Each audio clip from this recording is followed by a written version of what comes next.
आप सभी का रैंक अप ट्यूटोरियल में स्वागत है। आज हम लोग अरिथमेटिक प्रोग्रेशंस का फुल रिवीजन करेंगे, जिससे कि मेरा 10th बोर्ड्स में आने वाली क्वेश्चंस को हम अच्छे तरीके से अटेम्प्ट कर सके। तो मैं इसको जीरो लेवल से स्टार्ट करूंगा और इसको मैं एंडिंग टर्म तक चलेंगे, जिससे कि आपके एग्जाम में कहीं भी परेशानी ना हो। तो चलो साथियों, मैं इसको स्टार्ट करता हूँ। सीक्वेंस मुझे जानने की जरूरत है, क्योंकि इससे एमसीक्यू में बहुत सारे क्वेश्चंस पूछे जाते हैं।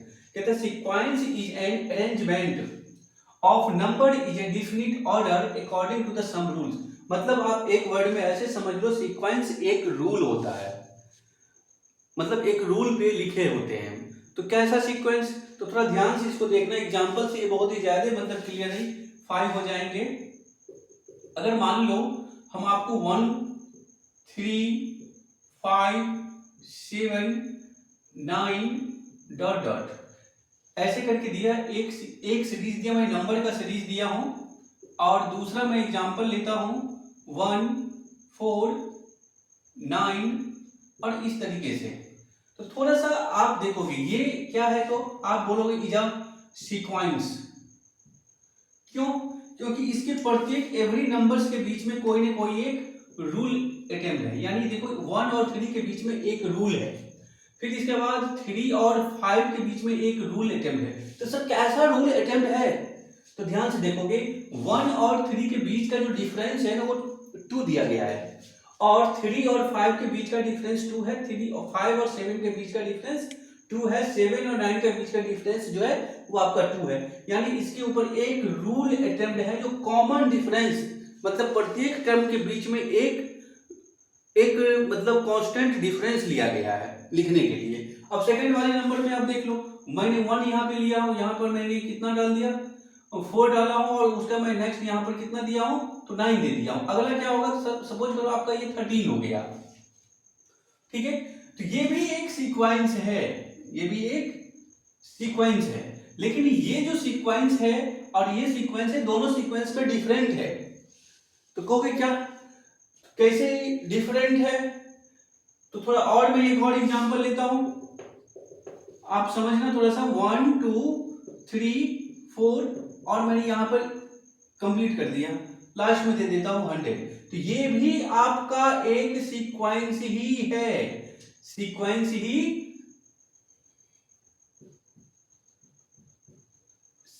ही है।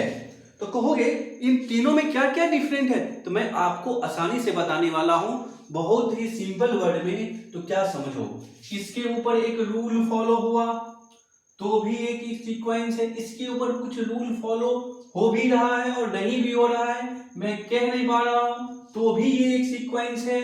और इसको क्या, इसके ऊपर तो अब रूल है, लेकिन इसके एंडिंग में कुछ वैल्यू दिखाई पड़ रहे हैं, तो आप समझ लो। यानी कोई भी नंबर का सीरीज एक लिखा हुआ है तो वो एक सीक्वेंस होगा, ठीक। अब इसके बाद एक में आपने एंडिंग में दिखा दिए। हाँ, तो सीक्वेंस के ये जो टाइप होते हैं बच्चे, वो 2 टाइप होते हैं। एक होता है फाइनाइट सीक्वेंस और एक होता है इनफाइनाइट सीक्वेंस। तो फाइनाइट सीक्वेंस जिसका लास्ट टर्म हमको दिखे, इसमें क्या, नो लास्ट टर्म। मतलब आप कहना क्या चाहते हो, मैं ये कहना चाहता हूं ये जो सीक्वेंस है आपका वो इनफाइनाइट है, और ये जो सीक्वेंस है ये भी इनफाइनाइट है, और ये जो सीक्वेंस है आपका ये एक फाइनाइट सीक्वेंस है। इसको आप डिफिनिट टर्म भी कह सकते हो। इस तरीके से आप इसको समझना, इसी तरीके से एमसीक्यू में पूछे जाते हैं। इसके बाद क्या आते हैं, कुछ क्वेश्चंस है, इसके बेसिक पे क्वेश्चंस है, इसी के बेसिक पे क्वेश्चंस है।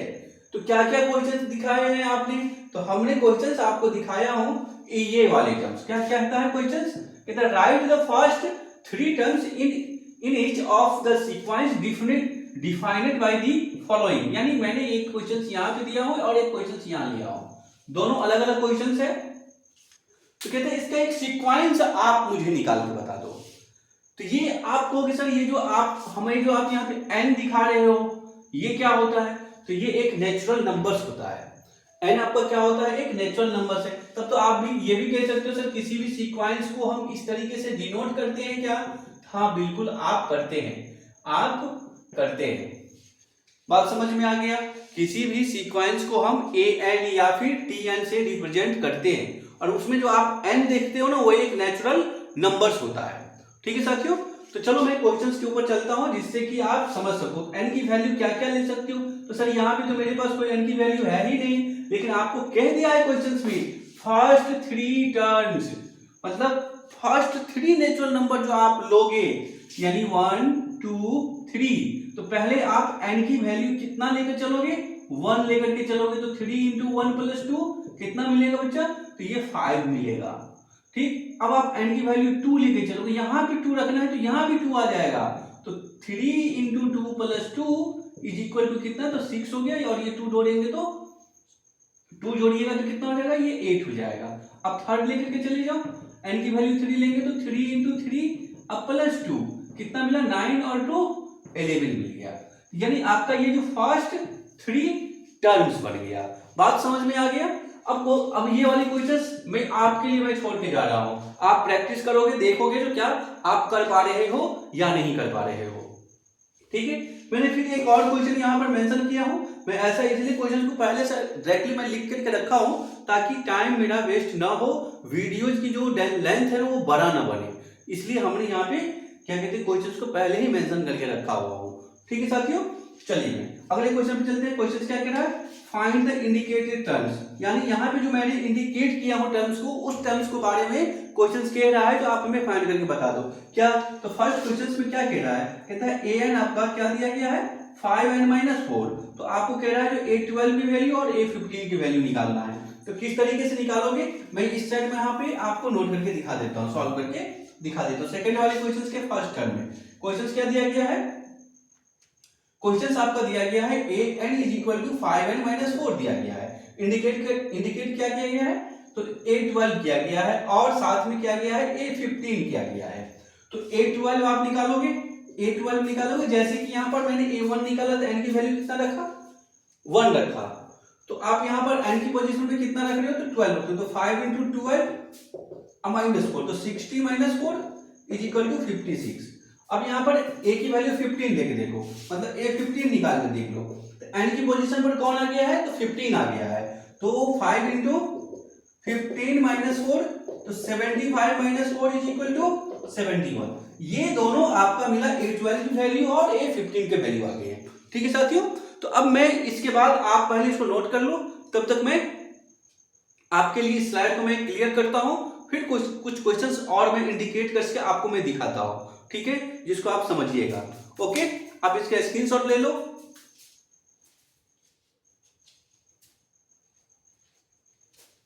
चलिए ध्यान दीजिएगा, अगला जो आपके पास जो स्टेप मैं लेकर के आया हूं वो है क्या, तो अरिथमेटिक प्रोग्रेशन। क्या लिखा हुआ है, अरिथमेटिक प्रोग्रेशन। बहुत सारे बच्चे के दिमाग में ये कंफ्यूजन रहता है, अचानक से ये अरिथमेटिक प्रोग्रेशन कहां से आ जाते हैं।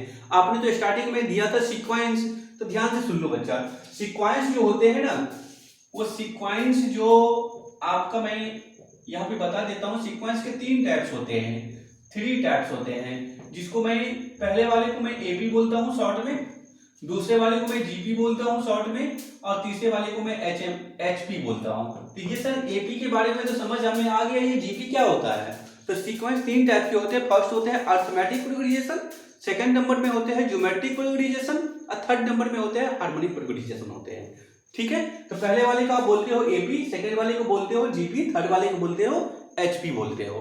तो इसमें से हमारे जो क्लास 10th में है ना, वो केवल क्या है, तो एपी ही है, यानी मुझे यहाँ पे क्लास 10th में क्या पढ़ना है, केवल एपी पढ़ना है। तो चलो मैं एक्स्ट्रा बातें ना करते हुए सीधा मैं अपने पॉइंट पे आता हूँ। अगर मैं सीक्वेंस का डिफिनीशन देखूंगा तो क्या है, ये सीक्वेंस अरिथमेटिक प्रोग्रेशन का डिफिनीशन देखूंगा तो ये कहता है ए सीक्वेंस, यानी एक ऐसा सीक्वेंस हो जो A1 A2 A3 AN is called arithmetic progression if there exists a constant number D such that A1, मैं यहाँ पे लिख रहा था उसको मैं क्लियर कर देता हूँ। यहाँ जो आपका जो A1 है वो A है, और A2 जो है वो आपका A plus D है, और A3 जो आपका है वो A plus 2 times of D है, और ये इसी तरीके से ये आगे बढ़ते हुए चले जाएगा AN। तो AN आपका क्या होगा, AN आपका क्या होगा, तो इसको आप ऐसे समझ लो, an-1 प्लस डी। तो ये तो एक डिफिनीशन है। डिफिनीशन से मेरे को क्या, डिफिनीशन तो एग्जाम्स में ही पूछे जाएंगे, तो बिल्कुल नहीं पूछे जाएंगे। यहाँ पे जो डी है आपका ना, इसको आप बोलते हो क्या, where D is common difference. D को हम लोग क्या बोलते हैं, कॉमन डिफरेंस बोलते हैं। ठीक है, तो डी को आप कॉमन डिफरेंस बोलते हो, तो इसका मतलब डी को फाइंड कैसे किया जाता है, तो सेकेंड टर्म मतलब next term minus before term, मतलब अगले टर्म में से पिछले वाले टर्म्स को आप माइनस करते हो। फिर उसके बाद यहाँ पे थर्ड टर्म में से भी अगर सेकेंड टर्म को माइनस कर दोगे तो आ जाएगा। तो इसका मैं तो फॉर्म भी लेकर के जा सकता हूँ। फॉर्म इसका आ जाएगा an माइनस an-1, यानी ऐसे आप लिख लो, डी की जो फॉर्मूला होता है वो कुछ ऐसा होता है। मतलब क्या, देखते हो ना, यहाँ पर मैं n-1 किया हूं, मतलब और यहाँ पर an है, तो ये बड़ा होगा ये छोटा होगा, तो बड़े टर्म में से छोटे टर्म, मतलब क्या, अगले टर्म में से पिछले वाले टर्म, मतलब अगला टर्म पिछला टर्म मैं समझ नहीं पा रहा हूँ, थोड़ा सा और क्लियर करिए। तो मैं क्लियर करता हूँ, ध्यान से देखना। मैं इसी सभी बातों को मैं अदर वर्ड में लिखता हूँ, in other word, other words, a plus D, a plus 2d, a plus 3d dot dot a n-1 into D. ध्यान देना, ये जो पहले वाले नंबर है ना, इसको आप बोलते हो a1, दूसरे वाले को बोलते हो a2, थर्ड वाले को बोलते हो e3, फोर्थ वाले को बोलते हो, ये देखो यहाँ पर ये वाले जो है फोर्थ। अब ये जो लास्ट वाला है, ध्यान देना, 1 लिखा हूं, यहाँ 1 नहीं है, यहाँ 2 लिखा हूं, तो ये देखो डी के पीछे क्या दिख रहा है, यानी यहाँ पर ये ए है। फिर ध्यान से सुनोगे, मैं इसी को बोलता हूं, इसी वाले वर्ड को मैं बोलता हूं रिप्रेजेंट कभी कभी T1 मतलब टर्म 1, T2 मतलब टर्म 2, T3 यानी थर्ड, 4 का मतलब T4, और ये T को, इसको मैं Tn से का नाम दे देता हूं। देखो इसके आगे मैंने कोई ना तो डॉट डॉट लगाया हो ना कुछ लगाया हो, या मतलब इसका एक और नाम होता है लास्ट टर्म, एक और नाम होता है इसका क्या, तो लास्ट टर्म होता है। क्या टर्म होता है, लास्ट टर्म होता है। तो इसका मतलब आप मुझे ये भी बता सकते हो, ये जो लास्ट टर्म इसमें जो लिखा हुआ है ना an, इसी का एक नाम दे दिया गया है यहाँ पे जनरल टर्म। तो जनरल टर्म की जो फॉर्मूला हो गया इस तरीके से, a plus n-1 into T, या फिर आप लिख लो Tn is equal to a plus n-1 into T.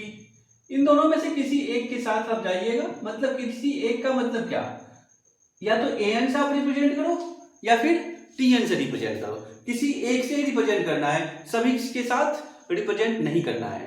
ठीक है साथियों, अब अगर इतनी बातें आपको समझ में आ गया है, तो आप बोल रहे हो इसको मैं लास्ट टर्म भी कहता हूं, तो किसी भी लास्ट टर्म को नोट में लिख लेता हूं इसको, मतलब लास्ट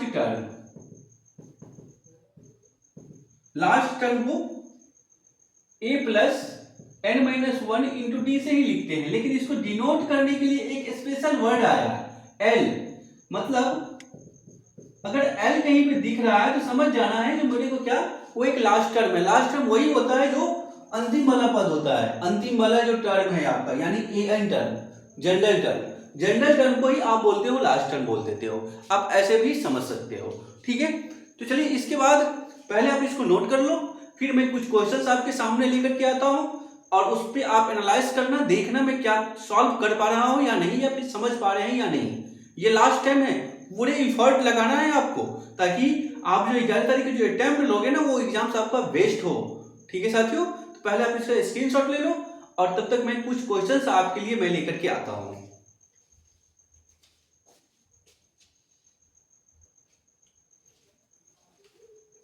ध्यान दीजिएगा, क्वेश्चन बहुत ही ज्यादा इंपॉर्टेंट है आपके लिए। फर्स्ट क्वेश्चन क्या कहता है, फर्स्ट क्वेश्चन कहता है write and AP whose the first term is 10 and common difference 3। तो देखो ध्यान से देखना, आपके पास कहता है जो फर्स्ट टर्म आपके पास 10 है, और कॉमन डिफरेंस जो है वो कितना है, तो 3 दिया गया है। तो सबसे पहले मैं क्या करूंगा क्वेश्चंस में, आप ध्यान से देखोगे, फर्स्ट टर्म को मैं ए से रिप्रेजेंट करता हूं, वो मेरे पास 10 है, और कॉमन डिफरेंस मेरे पास कितना है, तो 3 है। मैं ये गिवन में लिखूंगा, किसमें लिखूंगा, गिवन में लिखूंगा। अब मुझसे कह रहा है एपी, तो मतलब अरिथमेटिक प्रोग्रेशन इज क्या होता है, ए प्लस डी, ए प्लस 2d, ए प्लस 3d, ये होता है आपका अरिथमेटिक प्रोग्रेशन होता है। डिफिनेशन में आप देखे हो ना। तो चलिए आपके पास ए कितना है, तो 10 है, 10 प्लस डी मतलब 3, 10 plus 2 times of 3, 10 plus 3 into 3, अगला क्या हो जाएगा, नेक्स्ट 10 प्लस 3 इंटू 4 इंटू 3, यहां पे बढ़ा देता हूं, इस तरीके से होंगे। तो ये सभी के सभी आपका अरिथमेटिक प्रोग्रेशन है। तो आप इसको लिख लो 10, 13, और ये कितना हो गया, तो 16, ये कितना हो जाएगा, तो 19, और ये आ जाएगा आपका 22। इसी तरीके से ये आगे बढ़ते चले जाएंगे। ये जो आप जो टर्म लिखे हो ना, ये एक अरिथमेटिक प्रोग्रेशन है, और यही आपको कह रहा था राइट एन एपी, मतलब अरिथमेटिक प्रोग्रेशन आप लिख करके दिखाओ। जब आपका फर्स्ट टर्म 10 हो, कॉमन डिफरेंस 3 हो, तब की ये बात कह रहा था। ठीक है, नेक्स्ट क्वेश्चन में कहता है, ये बहुत ही एग्जाम्स के लिए बहुत ज्यादा ये क्वेश्चन इंपोर्टेंट है, होते में भी हो सकता है आपके इस एग्जाम में ही ये क्वेश्चन आ जाए, मतलब इसी टाइप के क्वेश्चन आ जाए। कहते determine the 10th term from end of the term, मतलब लास्ट, आप जो ये सीक्वेंस लिखे हो ना, इसका जो लास्ट की जो 10th टर्म है उसकी बातें कह रहा है ये। तो आप क्या करोगे, आप करोगे क्या, उसको ध्यान से देखना। एंडिंग ऑफ द टर्म्स कैसे लिखेंगे,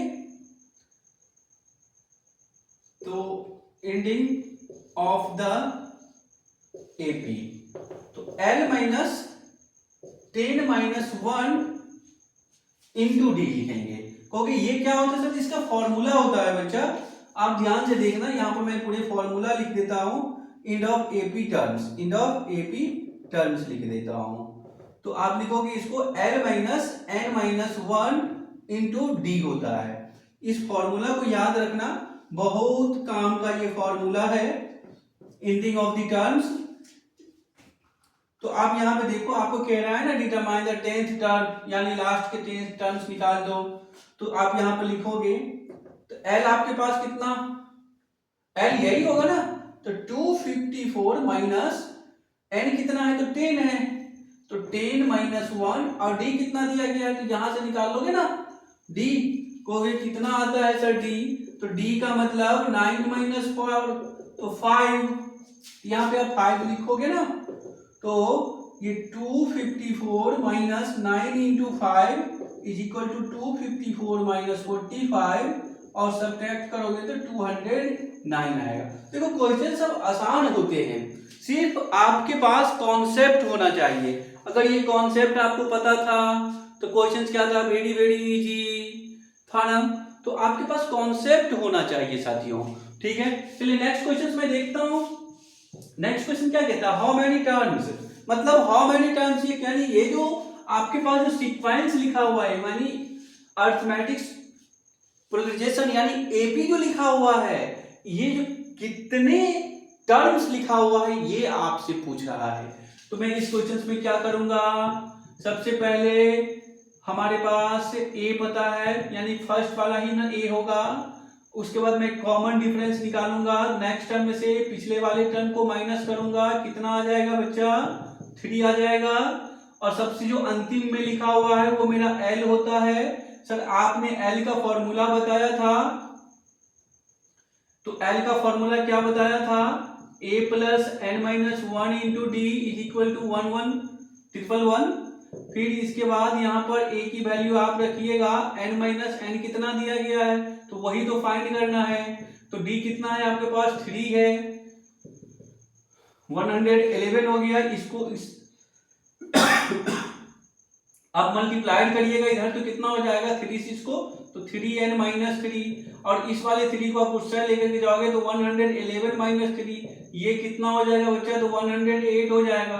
तो 3n, इस 3 को आप उस साइड लेके जाओगे तो ये +3 हो जाएगा, तो यानी ये फिर से हो जाएगा कितना, तो ये फिर से हो जाएगा 1 मतलब 111। तो n की वैल्यू कितना हो गया, n की वैल्यू हो गया 111 डिवाइडेड बाई 3, काटोगे तो 3 3 जा 9,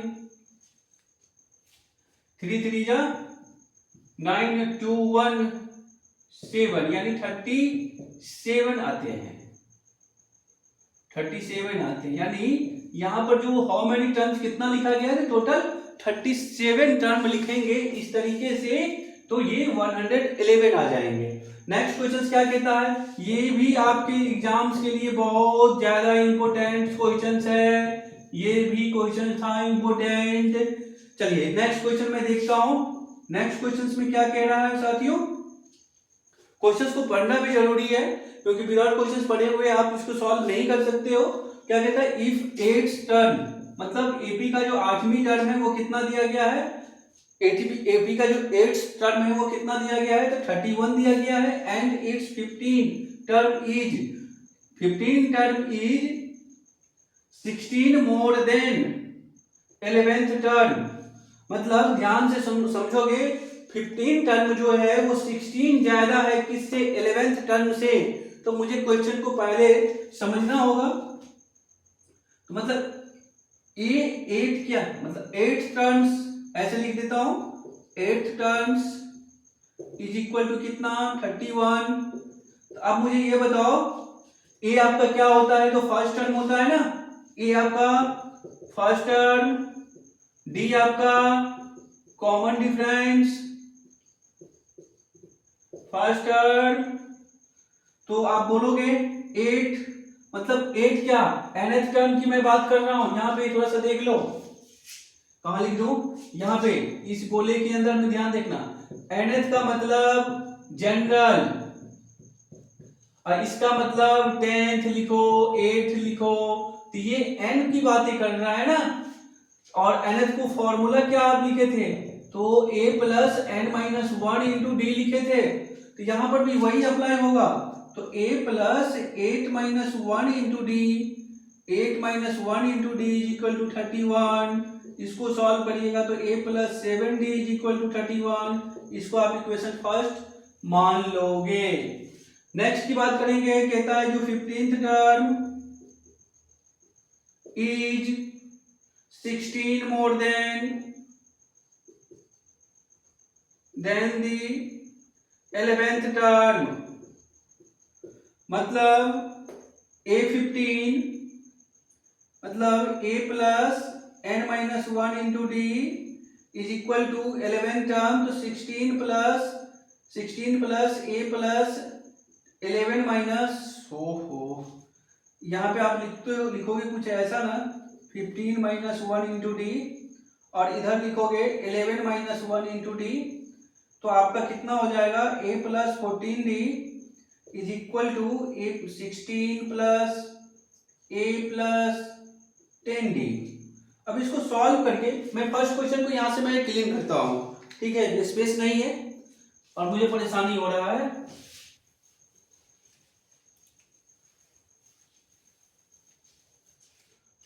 ठीक है, अगला देखिएगा, जब मैं इसको मैं RHS में ही रखता हूं और इन दोनों टर्म्स को, यानी इसको मैं इस साइड उठा के लेके आ जाता हूं, तो आप क्या कहोगे, a plus 14d minus a अब माइनस 10d इक्वल टू 16। तो a से a तो कैंसिल हो गया, आपके पास 14 minus 10 4d is equal to d 16। तो d is equal to 16 divided by 4, तो d इज इक्वल टू 4। अगर आपका d का वैल्यू 4 आ गया, तो अगर इसको आप फ्रॉम फर्स्ट में कर दोगे बच्चा, तो आप क्या कहोगे, फर्स्ट की मैं बात कर रहा हूं, यहां पे देखो ये है ना आपका इक्वेशन फर्स्ट। तो d की वैल्यू अगर आप वहां पे सब्स्टिट्यूट करते हो तो a plus 7 into 4 is equal to 31, a plus 28 is equal to 31, a is equal to 31 minus 28, तो a is equal to 3। अब आपसे पूछ क्या रहा था, हमसे पूछ रहा है फाइंड द AP, मतलब फर्स्ट क्वेश्चन जो मैं मिटाया हूं ये वही, यानी अर्थमेटिक प्रोग्रेशन लिखिए, तो लिखेंगे AP is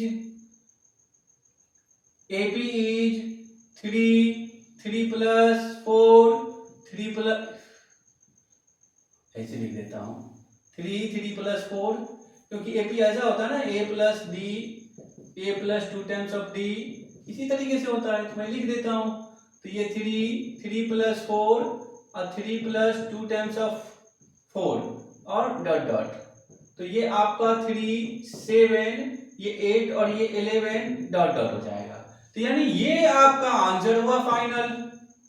तो क्वेश्चंस बिल्कुल सिंपल है, क्वेश्चंस बिल्कुल सिंपल है, आप क्वेश्चंस बनाओगे अच्छे से सॉल्व करोगे तो आप, हमें ये पता है आप आसानी से कर सकते हो।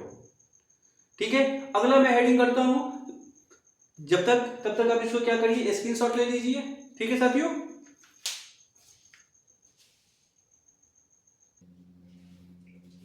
चलिए देखिए, सबसे पहले अब मैं जानूंगा मिडिल टर्म क्या होता है। तो मिडिल टर्म में कुछ कॉन्सेप्ट है, उस कॉन्सेप्ट को आपको समझना होगा।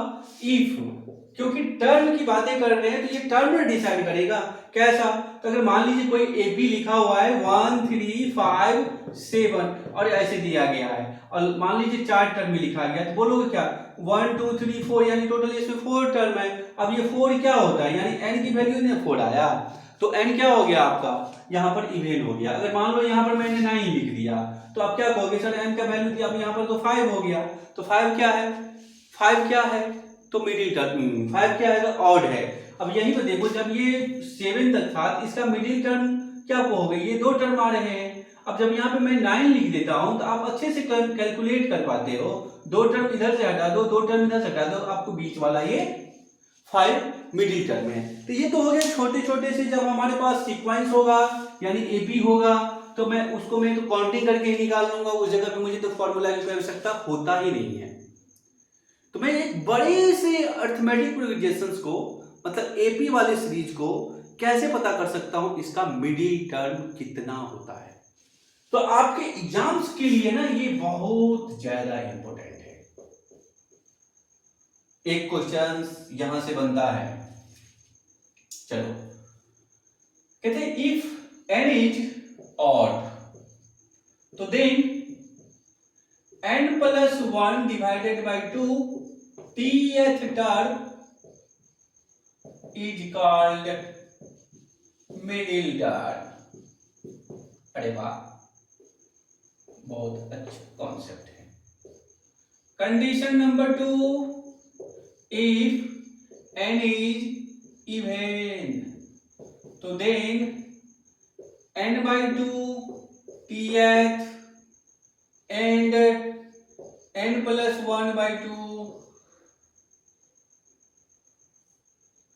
n by 2 plus 1 tth term is called middle term। Middle term, middle term. Question देखोगे बच्चा, आपके पास यहां पे कहता है मिडिल टर्म निकालने के लिए कैसे निकालोगे, ए आपका 6, डी आपका 13 माइनस 6 मतलब 7, आपके पास एल कितना 16, क्योंकि यहां पे तो पहले तो आपको n ना फाइंड करना होगा, पता ना करना पड़ेगा ये क्या है, ऑड टर्म लिखा, नंबर ऑफ ऑड टर्म है या फिर नंबर ऑफ इवन टर्म है, पहले तो आपको n फाइंड करना होगा, इसके बाद आप इसका मिडिल टर्म निकाल पाओगे। अगर ऐसे सोचोगे कि मैं एक ही बार में मिडिल टर्म निकाल लूं ना तो आप दुनिया घूमते रह जाओगे, ठीक है ना। तो इसीलिए पहले मुझे n पता करना होगा, n इसका ऑड आ रहा है या फिर इवन आ रहा है। अगर ऑड आएगा तो मैं पहले वाले केस के साथ चले जाऊंगा, अगर n मेरा इवन आएगा तो मैं सेकंड केस के साथ चले जाऊंगा। बात समझ में आया ना। चलो अब यहाँ पे क्या करता हूँ, तो अब मैं जो यहाँ पे करने के लिए जा रहा हूँ, अब इसको ध्यान से देखोगे तो n दिया गया है, तो L का तो फॉर्मूला भी हम लोग जानता हूं क्या, तो a plus N minus one into D, ये आपका L ही होता है। ये किसके इक्वल हो गया, 216 के इक्वल हो गया। अब a की वैल्यू भी आप जानते हो, a 6 है, n तो फाइंड ही करना है, और d भी पता है आपको 7 है, तो ये कितना हो गया इधर 216। अब इसको आप सॉल्व करते हो तो आपके पास क्या दिख जाता है, तो seven N minus seven is equal to, ये 6 इधर आ जाएगा तो कितना हो जाएगा, इधर मिलेगा 210 मिलेगा। अब इसको फिर से आप इधर लेके जाओगे तो 217 हो जाएगा, इधर आपका 7 है, तो n is equal to 217 divided by 7, तो n इज इक्वल टू कितना हो गया, काटोगे तो 3 और 7 यानी 31। अब 31 क्या होता है, इवन होता है, इवन तो नहीं होता है, ऑड होता है, तो लिखेंगे जो n इज ऑड, तो then n plus 1 divided by 2 tth terms, तो कितना है n, इसीलिए 31 plus 1 divided by 2 tth terms. और अब तो अगर मान लो tth टर्म्स, तो सबसे पहले देखो यहाँ पे nth, यानी पूरे ये n की बात है ना, तो इसका फॉर्मूला यही होगा, फॉर्मूला यही होगा। एक मिनट, इसको मैं पूरा पहले क्लियर कर देता हूँ, वैसे मिस्टेक हो जाएगा। 31 में 1 ऐड किया, 31 में 1 ऐड किया तो 32, 32 को 2 से डिवाइड किया तो 16 टर्म्स, तो इसका मतलब 16 टर्म्स का फॉर्मूला क्या होगा, फॉर्मूला से इसको निकालेंगे, कौन से फॉर्मूला से सर, तो nth वाले फॉर्मूला से, nth वाला formula a plus N minus one into D से, तो इसका कितना a प्लस n कितना हो जाएगा, तो 16 हो जाएगा ना, तो 16 माइनस वन इंटू डी, तो अब a कितना है आपके पास, तो a आपके पास यहाँ है ना 6, और ये 15 इंटू डी कितना, तो डी आपके पास 7 है, तो 6 प्लस कितना हो गया, ये 105 इज इक्वल टू 111। मतलब ये वाला जो सीक्वेंस लिखा है ना, इसका जो मिडिल टर्म होगा वो कितना होगा, 111 होगा। मतलब इसमें जहां पे 111 आएगा वो इसका मिडिल टर्म होगा। बात समझ में आया? और वो कौन सा टर्म होगा मिडिल टर्म, वो कौन सा टर्म होगा मिडिल टर्म, तो वो टर्म होगा 16th टर्म जो होगा वो होगा मिडिल टर्म होगा। बातें समझ में आया? अगर आया है तो ठीक, इसका आप स्क्रीनशॉट ले लो, तब तक मैं बोर्ड्स को क्लीन करता हूं।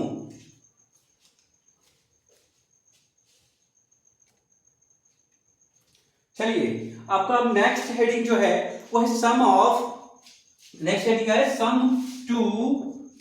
To N terms of N AP. मतलब एक एपी का जो सीक्वेंस लिखा गया, जो टर्म लिखा गया, अगर मैं उस टर्म को जोड़ दूं तो कितना होगा, मतलब उस टर्म को सम फाइंड करने के लिए।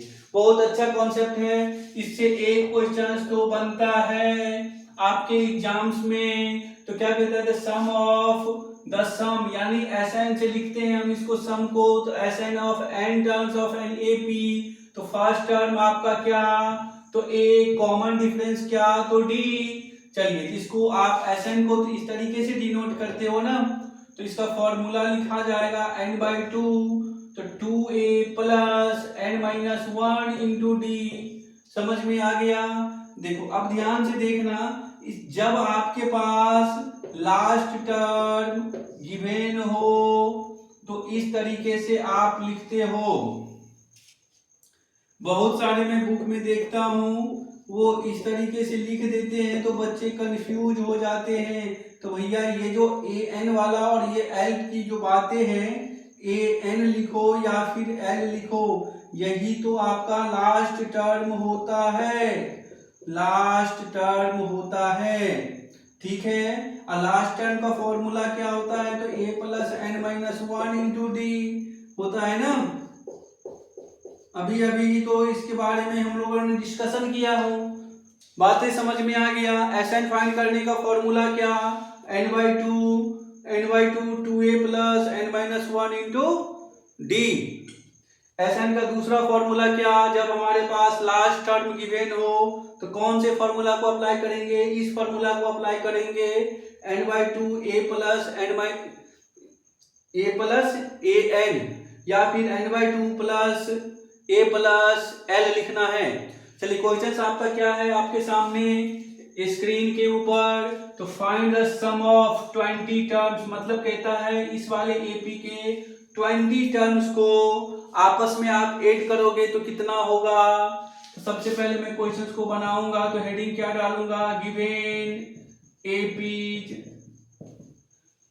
1 4 7 10 डॉट डॉट, जो पहले लिखा है वो आपका फर्स्ट टर्म होगा, कॉमन डिफरेंस यानी d 4 - 1 = 3। तो अब मेरे पास क्या है, तो 20 टर्म, तो S20, तो यानी Sn का जो फॉर्मूला है, यानी n तो मेरे पास 20 है ना, तो Sn का फॉर्मूला मैं क्या जानता हूं, n/2 2a plus n-1 into d।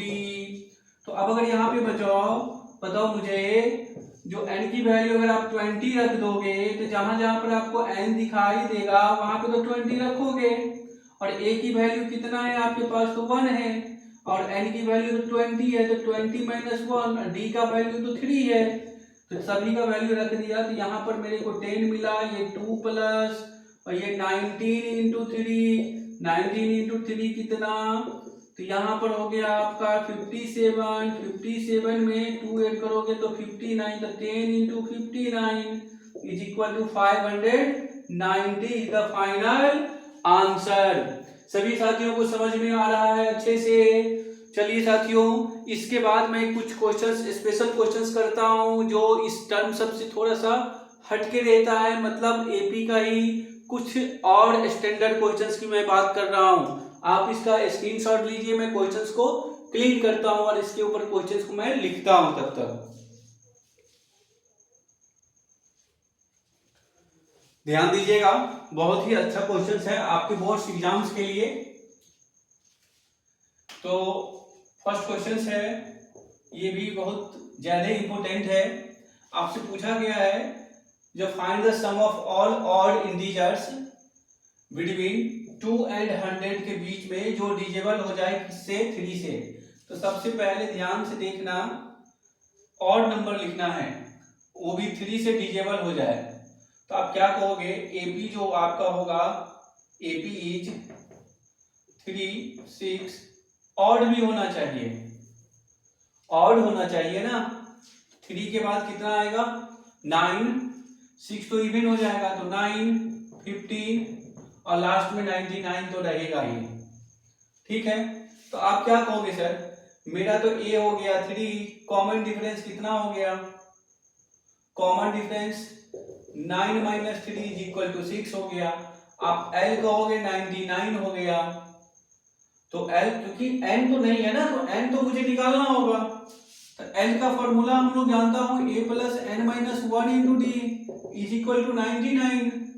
तो ए की वैल्यू 3 है, n-1 और डी आपने निकाले हो 6 और इधर 99, तो 6 into n-1 is equal to, इसको इसमें से माइनस करोगे तो 96, तो n-1 कितना, 96/6, ये कट गया तो 9 कितना आया, 16 आया। तो n-1 इज इक्वल टू 16, तो n इज इक्वल टू 17। तो n की वैल्यू कितना आ गया साथियों, तो 17 आ गया। तो इसका मतलब Sn का फॉर्मूला मुझे क्या पता है, n/2 लास्ट टाइम पता है, तो a प्लस मैं सीधा लिख देता हूं l। तो n की वैल्यू हमारे पास कितना है, तो 17 है, तो 17/2 और a कितना, तो 3 और प्लस l कितना, तो 99।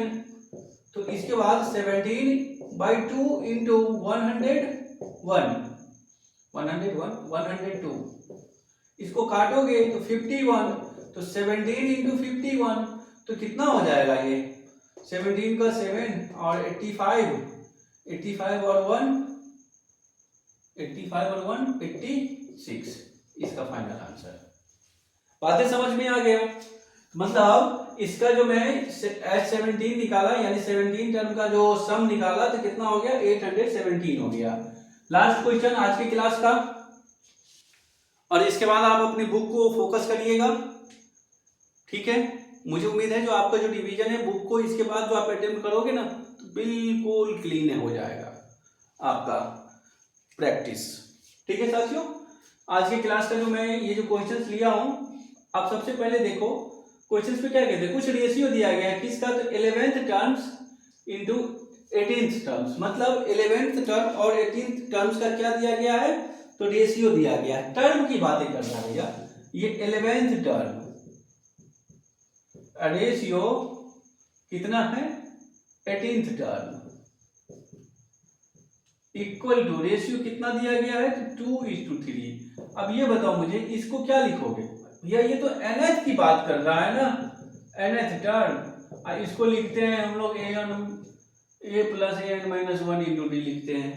तो यहां पर ये हो गया a plus 11 minus 1 into D, ratio a plus 18 minus 1 into D is equal to 2:3।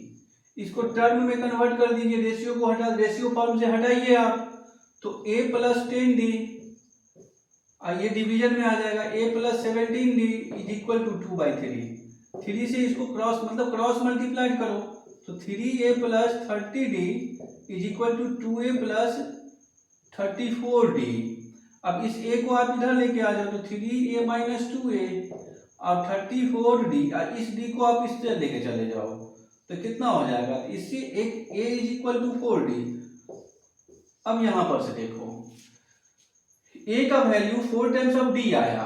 अब आपको पूछना है क्या, find the ratio of the sum of first 5 terms to the sum of first 10 terms, मतलब S10 फर्स्ट 5 है ना, तो S5 और S10 कह रहा है निकालने के लिए, S5 और S10 कह रहा है आपको निकालने के लिए इसका रेशियो। तो ऐसे लिख लेता हूं, S5 रेशियो S10, मतलब कितना हो जाएगा, तो S5 डिवाइडेड बाय S10। ध्यान से देखना, सबसे पहले मैं इसको एक लकीर में कन्वर्ट कर देता हूं, थोड़ा यहां से देखो, इस तरीके से लिखे तो ज्यादा बेटर है। S5 divided by S10 equal to, S5 कितना होगा, 5/2 इंटू 2a, अब plus n minus 1 into D, तो n तो आपका 5 है ना, तो यहां पर लिखोगे 5 डिवाइडेड बाय, यहां पर 10/2 और 2a plus 10 minus 1 into D. अब यहां से ध्यान से देखो, तो आप क्या कहोगे सर, कहोगे ये तो 5 हो गया ना, तो 5/2 into 2a plus plus plus 4d divided by 5 into 2a plus 9d। चलिए ध्यान से देखना, यहाँ पे ध्यान से देखना, मेरे ख्याल से इधर बोर्ड दिखेगा कि नहीं दिखेगा मैं कंफर्म नहीं हूं, इस क्वेश्चन को मैं क्लीन कर देता हूं।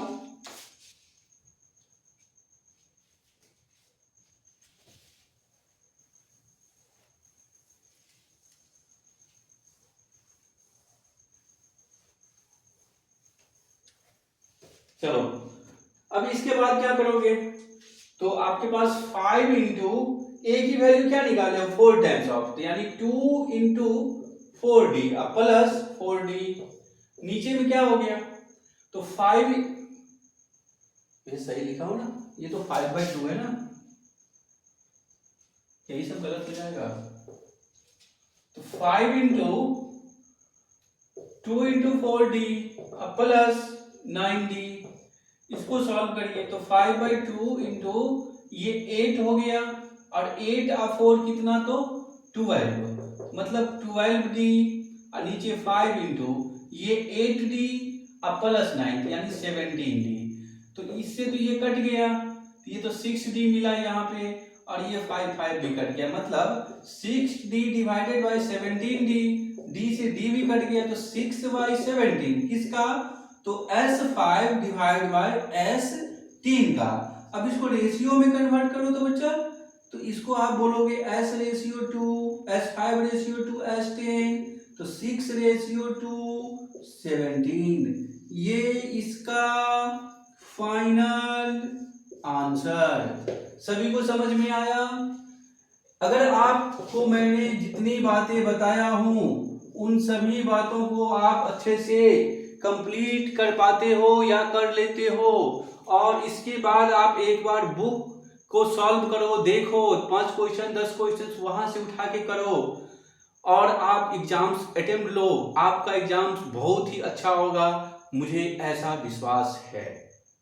ठीक है साथियों, मुझे उम्मीद है कि मैं आपका कुछ न कुछ मदद जरूर किए होंगे।